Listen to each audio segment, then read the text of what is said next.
Good afternoon, everybody. I apologize for my tardiness, but I came directly from the Oval. I have some newsy updates to share from the President, which I know you all very much value and appreciate. So let's get to it. The President promised millions of Christians across the country on the campaign trail that he would create a White House faith office when he returned to the White House, and he has delivered on that promise. The White House Faith Office has put together an extraordinary week-long celebration currently underway for Holy Week ahead of Easter Sunday. The President signed a Holy Week proclamation, filmed a special presidential video message, and will be hosting a pre-Easter dinner tomorrow night and a White House staff Easter worship service on Thursday. The President and the First Lady are honored to continue the tradition of the White House Easter egg roll, which will take place on the South Lawn next Monday. In other news, President Trump is turning America into a manufacturing superpower again. Yesterday, there was a monumental announcement by NVIDIA, one of the largest companies in the world. This is just the latest example. For the first time ever, chip-making giant NVIDIA will produce AI supercomputers entirely in the United States, as part of its pledge to produce $50 billion worth of AI infrastructure in our country over the next 4 years. With their manufacturing partners, they have commissioned more than 1 million square feet of manufacturing space to build and test NVIDIA Blackwell chips in the great state of Arizona and AI supercomputers in the great state of Texas.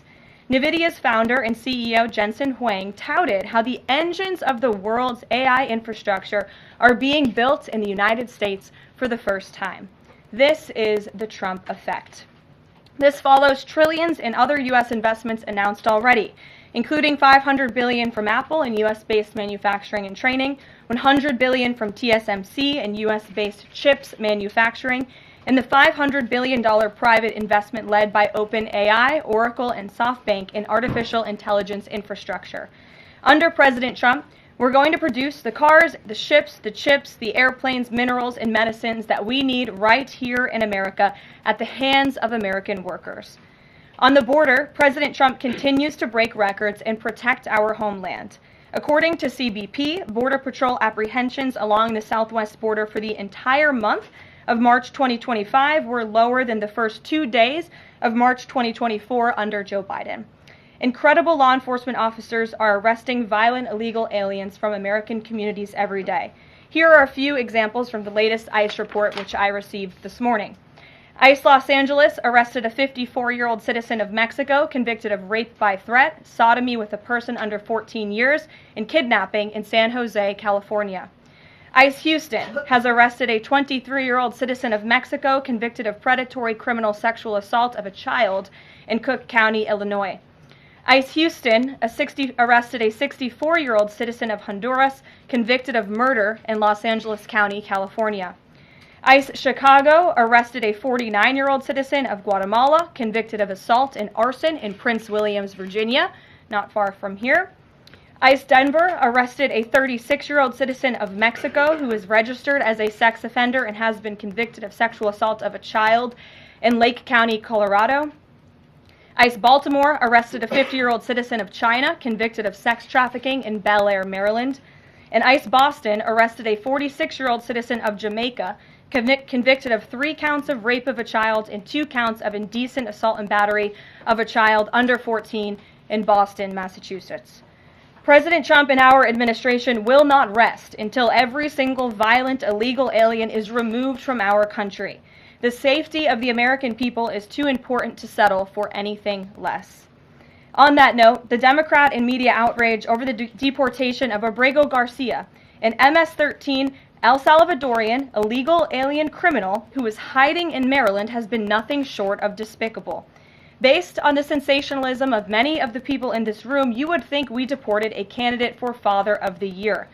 That's because, unfortunately, many in this country care more about this quote-unquote Maryland father, a legal alien MS-13 gang member, than a Maryland mother and an American citizen who was brutally murdered at the hands of a different illegal alien. Of course, I am referring to Rachel Morin. And if you didn't see, yesterday, a Maryland jury found illegal alien Victor Antonio Martinez Hernandez guilty of murdering Rachel Morin in August of 2023. She was a 37-year-old mother of 5 who was jogging in an otherwise safe community northeast of Baltimore when this monster ambushed, strangled, and beat her to death before stuffing her brutalized body in a tunnel drain. The Morin family finally got justice yesterday, but they will never get Rachel back. Our hearts go out to Rachel's family, her 5 children, and her mother, Patty, who has suffered the unimaginable loss of her daughter. In case you missed it last week, President Trump signed a national security presidential memorandum directing federal agencies administering federal land on the border to make land available to the Defense Department in a new national defense area. This followed the president's Day 1 executive order committing his administration to marshal all available resources and authorities to stop the unprecedented flood of illegal aliens into our country and to obtain complete operational control of the borders of the United States of America. Once again, the president is fulfilling another key promise. This new national defense area spans more than 170 miles across our border in New Mexico. But in the coming weeks, this administration will add more than 90 miles in the state of Texas. This national defense area will enhance our ability to detect, interdict, and prosecute the illegal aliens, criminal gangs, and terrorists who were able to invade our country without consequence for the past 4 years under the Biden administration.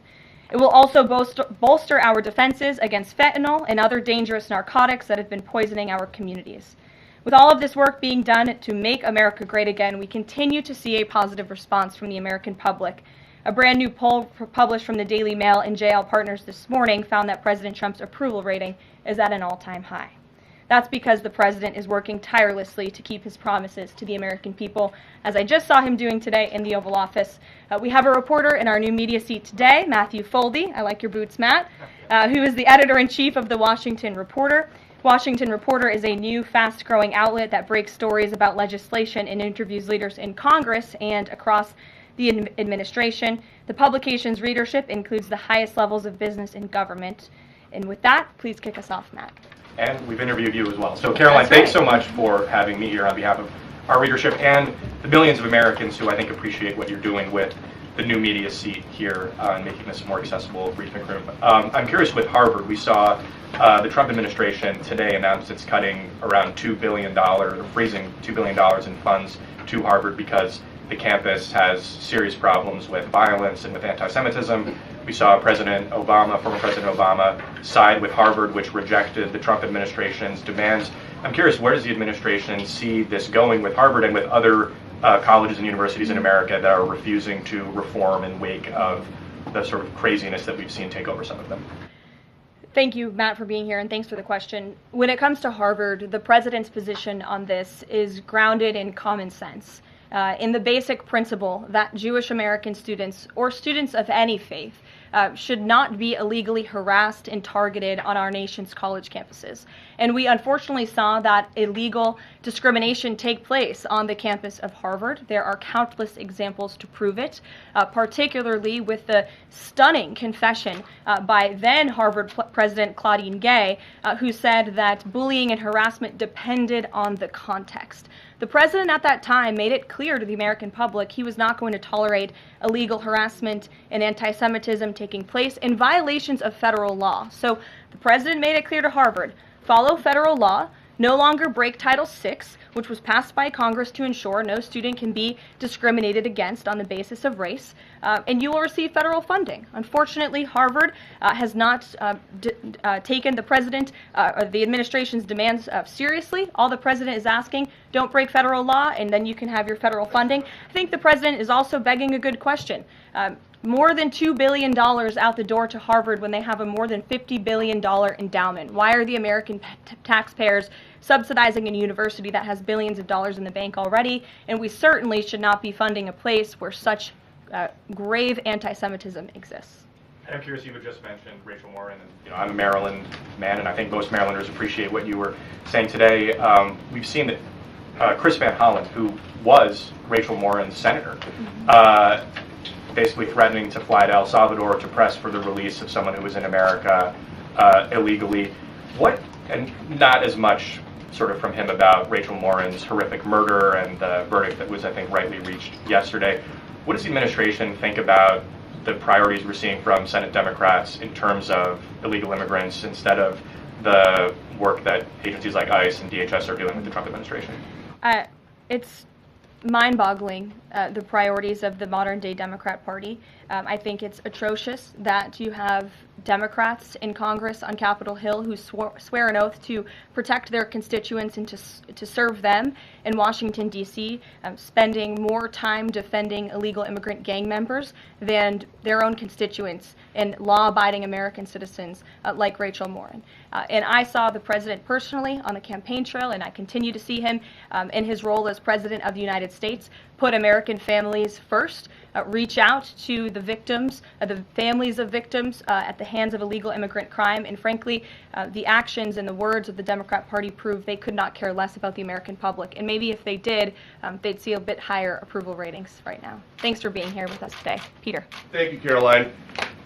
To follow up on something that you just said, why do Ivy League schools get so much federal funding? It's a very good question, and it's a question the president has obviously raised in his discussions and negotiations with not just Harvard, but also Columbia and many other Ivy League institutions. We have the Anti-Semitism Task Force, which the president promised and delivered on. The Anti-Semitism Task Force is across the government, representatives from various federal agencies who meet on a weekly basis to discuss the question that you just raised. And I think a lot of Americans are wondering why their tax dollars are going to these universities when they are not only indoctrinating our nation's students, but also allowing such egregious illegal behavior to occur. To follow up on immigration, deporting American citizens to Central American prisons, is it legal, or do you need to change the law to do it? Well, it's another question that the president has raised. It's a legal question that the president is looking into. And he talked about this yesterday when with his meeting with President Bukele in the Oval Office. He would only consider this, if legal, for Americans who are the most violent, egregious, repeat offenders of crime who nobody in this room wants living in their communities. And then there's this CHNV thing. President Biden let more than 530,000 people from Cuba, Haiti, Nicaragua, Venezuela into the U.S. with this CHNV program. He did it with the stroke of a pen. And now a judge will not let President Trump undo it with the stroke of a pen. So are you guys going to give all 530,000 plus people individual deportation hearings, or are you just going to try to deport them? I spoke to White House counsel's office about this morning because obviously another rogue district court judge is trying to block the administration's mass deportation efforts with this latest injunction.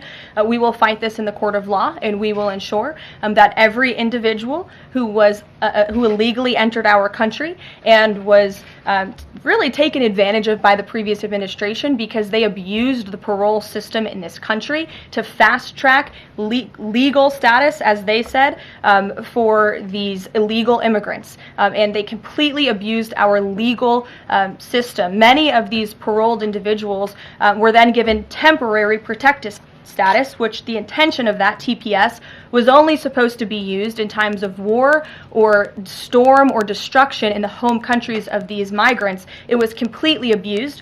These migrants came here for economic reasons, and they illegally entered our country, and the president is not going to tolerate that. And so we will continue to focus on deporting as many individuals as we can. Jennifer. One on tariffs and one on Russia. Can you give us any sort of an update on which deals are in hand or are close? Which countries are reaching a deal on tariffs? And then on Russia, can you give us an update on what the agreement was with Russia? The president yesterday said that he thinks we'll be seeing some very good deals very soon. Can you talk a little bit about what Russia agreed to? Sure. I don't want to get ahead of our United States Trade Ambassador and Secretary of Commerce, the Secretary of Treasury, all the great individuals who are working incredibly hard to cut these good trade deals. And the president's deeply involved in this as well. He has made it clear to his trade team he wants to personally sign off on all of these deals too. And so I don't want to get ahead of them on announcements, but obviously, as you've heard from numerous administration officials, there have been many talks with countries. We've had more than 15 deals, pieces of paper put on the table, proposals that are actively being considered, and as we've said consistently, more than 75 countries have reached out. So there's a lot of work to do. We very much understand that, but we do believe that we can announce some deals very soon. And then on Russia, can you say, did Russia agree to anything with Special Envoy Steve Witkoff? I don't want to get ahead of those negotiations as well. What I can tell you is that they were a productive conversation was had. As the presidential envoy Steve Witkoff said last night, he believes that Russia wants to end this war, and the president believes that as well. There is incentive for Russia to end this war, and perhaps that could be economic partnerships with the United States, but we need to see a ceasefire first, and the president and the presidential envoy Witkoff made that very clear to the Russians. Gabe. Thank you, Caroline. And Yeah. I also want to thank your press office for releasing that information that you cited up there regarding the ICE arrests over the last couple of days. And I have them right here, but what I might ask is, why not release the same information for those who were deported to El Salvador? Well, first of all, the information was released by the Department of Homeland Security. The individuals on the flights to El Salvador are foreign terrorists, and those are counterterrorism operations. They are much different than the arrests and final order of removals that you see on a day-to-day basis that law enforcement agents are conducting around the country.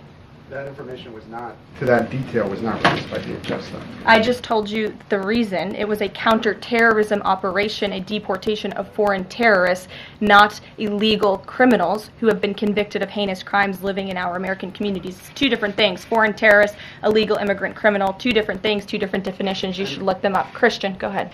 Yeah, thanks, Caroline. Does the president support raising the corporate tax rate to pay for all these other tax cuts he wants to see move through Congress? Look, I've seen this idea proposed. I've heard this idea discussed, but I don't believe the president has made a determination on whether he supports it or not. And then secondly, do you have any information on the status of Eden Alexander?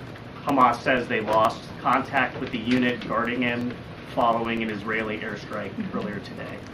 I don't have updates. I have not seen that report, but I can certainly check in with our National Security Council. I have spoken to the president about Eden Alexander, and he's made it very clear to our national security team that finding him is a priority, but unfortunately I don't have any updates to share. But it's a very important matter, and certainly we can check in. Sure. Hi. How Hi. concerned is the president that a federal judge could hold a Trump administration official in contempt of court for defying deportation orders? We are complying with all court orders. So I see what you're trying to do there with that question, but we're very confident that every action taken by this administration is within the confines of the law, and we continue to comply with the court's orders. And you have seen that, and the president made that clear yesterday in the Oval Office with President Bukele. Sure. Thanks, Caroline. Could you, just going back to El Salvador, could you just explain to us a little bit more about the legal basis on which you may be able to send U.S. citizens to prison there? I know you said that President Trump is looking at it, but can you explain to us a little bit more about how that might be possible? We're looking at it, and when I have more for you to share, I certainly will. Sure. Still going off the El Salvador questions, yesterday in the Oval Office, administration officials made it very clear that El Salvador is responsible for Mr. Abrego Garcia, yet El Salvador's president said we're not going to do anything with him. So my question is, who is responsible for this man and where he's going to end up? Well, no. First of all, President Bukele said that he is not going to smuggle a foreign terrorist back into the United States of America, as many in this room in the Democrat Party seemingly want him to do. Abrego Garcia was a foreign terrorist. He is an MS-13 gang member. He was engaged in human trafficking. He illegally came into our country. And so deporting him back to El Salvador was always going to be the end result. There is never going to be a world in which this is an individual who's going to live a peaceful life in Maryland, because he is a foreign terrorist and a MS-13 gang member. Not only have we confirmed that, President Bukele yesterday in the Oval Office confirmed that as well. So he went back to his home country, where he will face consequences for his gang affiliation and his engagement in human trafficking. I'm not sure what is so difficult about this for everyone in the media to understand, and it's appalling, truly appalling, that there has been so much time covering this alleged human trafficker and this gang member, MS-13 gang member. It's truly striking to me. Karen. Thanks, Caroline. The president was posting on Truth Social today about helping American farmers. And last week in his cabinet meeting, he was talking about a plan to work with farmers to retain workers who are in the U.S. illegally, provided that they leave and then come back through what he said would be a legal process. Can you give details on what that would look like? How many workers he's talking about? How long a plan like that would take to implement, and the timeline for more details on getting this actually to implementation? I can check in with our immigration and our policy team and get you some more details on that, Karen. And is this something he wants to roll out soon? I mean, he was talking back and forth with Secretary Rollins. Right. This is kind of imminent that he wants to do this. Yeah, look, the president is in constant communication with all of his cabinet secretaries, particularly Secretary Rollins, who has the backs of American farmers and ranchers. It's something that he spoke about with her in the front of all the cameras in the cabinet room, but I'll check in with not only our immigration team, but also with USDA, and we'll get you an answer. Jonathan. Hi, Caroline. Hi, it's good to see you in here. You too. The president has long said that it would be an abuse of power for a president to direct prosecutors to investigate him. Last week, President Trump explicitly directed the Justice Department to scrutinize Chris Krebs to see if it can find any evidence of criminal wrongdoing. How is that not an abuse of power to direct the Justice Department to look into an individual, a named individual? Look, the president signed that executive order. It's the position of the president in this White House that it's well within his authority to do it. Otherwise, he wouldn't have signed it. And he signed it, and that's his policy. Jeff, how you doing? Fine, thanks, Caroline. A follow-up on Harvard. The president floated on Truth Social, I believe, the possibility of removing tax-exempt status. How serious is that threat, and are there other universities he's considering? And then a follow-up question on foreign policy. Can you give us an update on what the president hopes to come from the next round of talks with Iran? Sure. First, when it comes to Harvard, as I said, the president has been quite clear they must follow federal law. He also wants to see Harvard apologize, and Harvard should apologize for the egregious anti-Semitism that took place on their college campus against Jewish American students. There were professors who said that he had engaged in discriminatory behavior against Jewish students. Of course, you had the former president of the university saying bullying and harassment depends on the context. You also had an encampment on Harvard Yard that we all saw play out before the cameras. The university failed to impose formal discipline on any students for this anti-Semitic conduct violations, including the occupation of a campus building and the disruption of classes with bullhorns. The president believes Harvard should apologize to its Jewish American students for allowing such egregious behavior. As for the tax-exempt status, I would defer you to the IRS for any updates. I do want to answer your question on Iran, of course. The maximum pressure campaign on Iran continues, but as you know, the president has made it clear he wants to see dialogue and discussion with Iran while making his directive about Iran never being able to obtain a nuclear weapon quite clear. And the president spoke to the Sultan of Oman today, who helped facilitate these talks. I have a readout for all of you. He held a call with the Sultan of Oman today, and he thanked him for hosting the first direct meeting between the United States and Iran and emphasized the need for Iran to end its nuclear program through negotiations. The two leaders also discussed the United States' ongoing operations against the Houthis and emphasized that the Houthis will pay a severe price until they end their attacks on maritime traffic in the Red Sea. As you know, an additional negotiation between Steve Witkoff and Iran's representative has been scheduled for Saturday. And since these are ongoing negotiations, I have nothing more to add on that. Can I come on Iran? Sure. Oh, thank you, Caroline. When you said that the president said that Iran will never have nuclear weapon, is the focus on dismantling the entire nuclear program, or it just restricting enriched uranium or the missile program? The president does not want to see Iran have a nuclear program. He does not want Iran to obtain a nuclear weapon. He's been very clear about this. Shelby. Shelby, you have a seat today. I know, stole it. Glad to see it. Two quick ones on TikTok. First, is the president expecting to extend the TikTok ban that's now June 19th if China doesn't come to the table in time?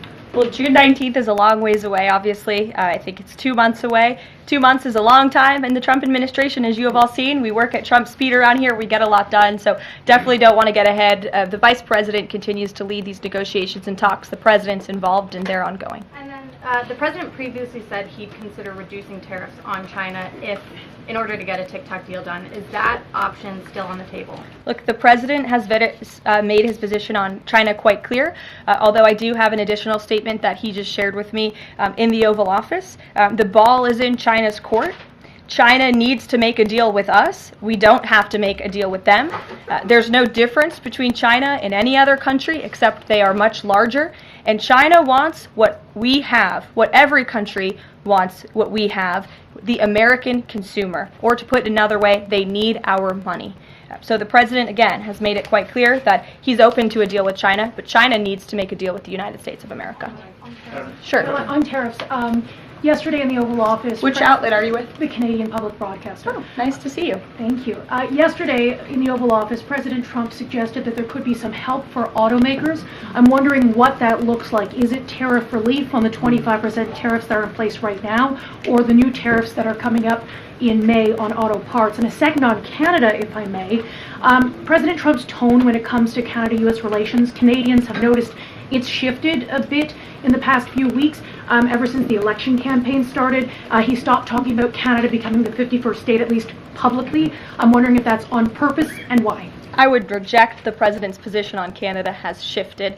Perhaps he just hasn't been asked about Canada by questions from this group in the Oval Office when they see him almost every day, but the president still maintains his position on Canada. The United States has been subsidizing Canada's national defense, and he believes that Canadians would benefit greatly from becoming the 51st state of the United States of America. As for autos and auto parts, I don't have anything to read out for you there, but I think the point the president was making is flexibility, and he has flexibility when it comes to negotiations and talks, but ultimately his goal in his fair trade deals that he is pursuing with many countries around the world is to put the American worker first. And we had automakers and auto workers here at the White House on Liberation Day who believe in this president and his negotiating ability to put them first and to bring those jobs back to the United States of America. And the president's been very clear about that in his conversations with the automakers as well. Deanna, go ahead. Thanks, Caroline. One on Ukraine and one on China. On Ukraine, this past weekend, Zelensky offered an invitation to President Trump, extending an offer for him to visit Ukraine. Just wondering if there's any update on that. Has Trump seen that offer and what he's thinking about? I don't know. Actually, I haven't talked to the president about that, or if he saw Zelensky's offer. I'm sure he did. I haven't spoken to him about it. I can ask him what he thinks. I certainly don't have any plans to share on a potential trip to Ukraine, though. And then on China, this last week, Chinese officials were posting videos on, social media sites depicting a Trump, J.D. Vance, Elon Musk in AI-generated videos working in factories, putting together Nike shoes and iPhones and products like that. Does the White House, have they seen these videos? Do you guys have a response to that? I have seen the videos. I'm not sure who made the videos or if we can verify the authenticity, but whoever made it clearly does not see the potential of the American worker, the American workforce. The president believes in the American people, and he knows that we have the best not only consumer base in the world, but also the best workforce in the world, and that's why he's so focused on bringing investments home and shoring up our critical supply chains and bolstering our manufacturing here as well. Brett. Thanks, Caroline. Would the president support a ban on members of Congress trading stocks? I'm certain that's something the president would be interested in looking at, and I can ask him if he would support such a bill. Sure. Yes. I have a question about the president's posting this morning on farmers. He asked farmers to be patient and just hold on. But a lot of farmers that I've talked to in the last week or so have said, they're in the middle of spring planting season, and that a trade war makes everything sort of up in the air. What would his message to them be? And also, is there anything specifically planned to provide relief like in President Trump's last term? Yes, well, relief is being considered. The Secretary of Agriculture, I know, has spoken to the president about that, and again, it's being considered. And as for the president's message to the farmers, he put it out himself. He could speak for himself much better than I can speak for him, and so I would just direct you to the statement he had telling the farmers again and reiterating his support for them and that he has their backs, which he certainly does. Kelly, in the back. Thanks, Caroline. Two questions. The first one, a Georgia man was just arrested over alleged threats to kill Director of National Intelligence Tulsi Gabbard. Reportedly, there is now increased security around the FBI Deputy Director. Can you talk about the level of threats against various administration officials, and then a second one on Biden? I'm sorry to hear that. I had not seen that report. It's very unfortunately, and obviously the White House, the president, and the entire administration condemn any threats of violence against any administration officials or public officials on both sides of the aisle here in Washington, D.C. It shouldn't be tolerated, and we commend the local law enforcement agencies for arresting this individual. Biden, former President Biden, he's set to deliver his first major speech since leaving office tonight. He plans to talk about what I'm told will be Social Security under the current administration, closing of offices, longer wait times, harder for seniors and people with disabilities to access earned benefits, is what Democrats have been saying today. I wanted to get the president's response, or if he plans to respond to this, and comments on what Democrats are calling cuts to Social Security. My first reaction when seeing former President Biden was speaking tonight was, I'm shocked that he is speaking at nighttime. I thought his bedtime was much earlier than his speech tonight. I understand the topic of his speech will be Social Security. Let me make it very clear ahead of former President Biden's remarks. President Trump, is absolutely certain about protecting Social Security benefits for law-abiding, tax-paying American citizens and seniors who have paid into this program. He will always protect that program. He campaigned on it, he protected it in his first term, and he's back again to continue protecting it. On the topic of Social Security, I have some news before I let you all go. Later this afternoon, the president will be signing a presidential memorandum aimed at stopping illegal aliens and other ineligible people from obtaining Social Security Act benefits. The memorandum will direct the administration to ensure ineligible aliens are not receiving funds from the Social Security Act programs. It will expand the Social Security Administration's fraud prosecutor program to at least 50 U.S. attorney offices and establishes a Medicare and Medicaid fraud prosecution program in 15 U.S. attorney offices. The memorandum will also require the Social Security Administration Inspector General to investigate earning reports for individuals aged 100 or older with mismatched Social Security records to combat identity theft. And the memorandum will direct the Social Security Administration to consider whether to reinstate the use of civil monetary penalties against individuals who engage in Social Security fraud, an effort that has been paused for several years. These taxpayer-funded benefits should be only for eligible taxpayers. And President Biden should think about what he did in his last term, which is allow tens of millions of illegal people into our country, many of whom were fraudulently receiving these benefits. So you'll hear from the president on that later, and we will see you later in the East Room. Bye, guys. Thanks, Caroline.